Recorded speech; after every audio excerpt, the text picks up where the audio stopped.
Time now to bring in CBS Sports WNBA analyst Calvin Wetzel. And Calvin, you know, this was a game that had so much hype around it because of Caitlin Clark's debut. And we saw a masterclass, really, from Dejanay Carrington and the other Sun defenders by limiting her pressure, ability to get through the lane, not allowing her any space. Like, what did you make of Caitlin Clark's debut, where I think a lot of people now feel, oh, it's not going to be as easy as they may have thought? Yeah, to me, this just says a lot about how good the WNBA is and how hard it is to adjust. And when I look at this, I think this is a perfect example of every time you see when there's a really good college team in any sport and a bad pro team, you see, oh, could the UConn men's basketball team beat the Pistons, or could Alabama football beat whoever in the NFL? Like, the answer is always no. Pros are so much better than college, and that's what you see with Caitlin Clark taking this jump to the next level. Obviously, she had 20 points. That's pretty good, but she took a lot of shots to get there. She had to work really hard to get there. Dejanay Carrington, like you said, Alyssa Thomas, after Carrington went out later, gave her some trouble. They had Bonner on there a couple times. It was a team effort, and with those 10 turnovers, Caitlin Clark really had to work for everything she got, and I think that's what we're going to see early on in her career. It's going to be an adjustment period at this next level. So going to the turnovers, Calvin, what did you see from Caitlin that made her so uncharacteristically, careless with the ball, where at times, it just felt like she was speeding up the game when she should have slowed down and not getting into those bad habits? I think part of it was the Sun defense, like you talked about, some of those hedges and blitzes and the way that they defended the ball screens. I think also part of it was just the speed of the game. There were some passes. There was one in particular I remember at the end of the game, about a couple minutes left. The game was over anyway, but Caitlin had what looked to be a great thread-the-needle pass on the fast break, and it would have gotten through in college to Monica Sonano or Hannah Stolke. And instead, Alyssa Thomas closed the gap and picked off that pass. And she didn't face any defenders with the speed of Alyssa Thomas in college. So she was used to being able to make a pass like that. But at this level, it's just not open. Those margins are so much thinner. And I think she's going to have to get used to that. I think that's where a lot of the turnovers came from. So again, it's all about an adjustment period, adjusting to the speed of the game and the speed of the defenders that you're facing. What did you like, though, about the way she stayed at it from three-point range, where she could have gotten frustrated? I think there were times where, she was feeling down on herself, but she still threw that ball up, showing off that range.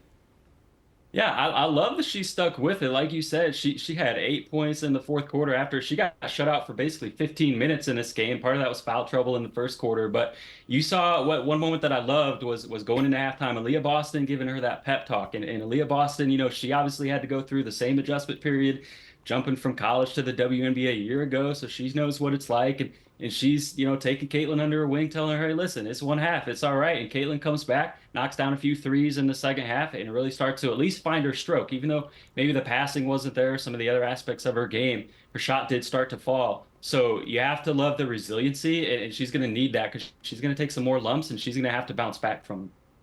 Right, and that's okay. Excuse me, it doesn't mean she's going to be a bad basketball player. It just means there's going to be a learning curve, and you cannot succeed at a high level when you go from college to pro. But we have to talk about the triple-double machine, Alyssa Thomas, Calvin. Her 9th career triple-double. Everybody else, I believe, has 21. Like everybody else in WNBA history, she has 9. How dominant was she in just impacting every single part of the game? The best player on the floor, and I think she took a little bit personally, as a lot of players on the Connecticut Sun tend to do, all the hype around Caitlin Clark coming into this game, obviously, and that's who the media is talking about and people want to see. But Alyssa Thomas said, well, I'm still the best player on the floor. We're still the best team on the floor in this game. And she proved exactly why. Even, after what she did last year, we think, can she do that again? She comes back and sets the tone right away this season and say that she's in the MVP conversation to stay. She obviously finished second last year, along with Asia and Stewie in that conversation. And I think she's going to be there again. Tonight was a perfect example of why she dominated every aspect of this game for the Connecticut Sun. And one more question, Calvin. One other player who really shined brightly on this night, Ty Harris, the point guard, right? She was hitting threes, creating buckets for her teammates, also playing good D. What did you see from her that allowed her to be so effective?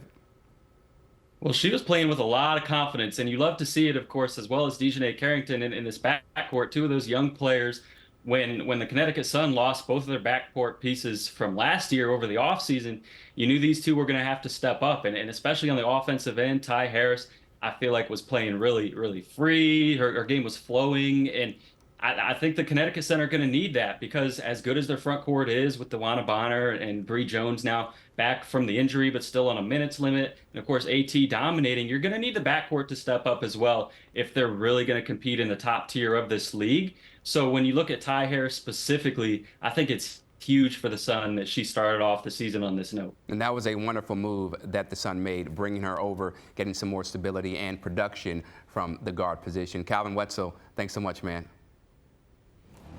So here's a look at the Fever's upcoming schedule. So they face the Liberty Thursday for their home opener. Remember, the Liberty, they went to the finals and lost to the Aces in the finals. Then Saturday to go to Brooklyn to face the Liberty again. On May 20th, they face the Sun. Then it's the Seattle Storm with that new trio of Nneka Ogwumike, Skylar Diggins-Smith, and of course, Jewell Loyd. And finally, May 24th, the Los Angeles Sparks. Well, they went 17-23 last year. A little bit of a rebuild going on there with LA.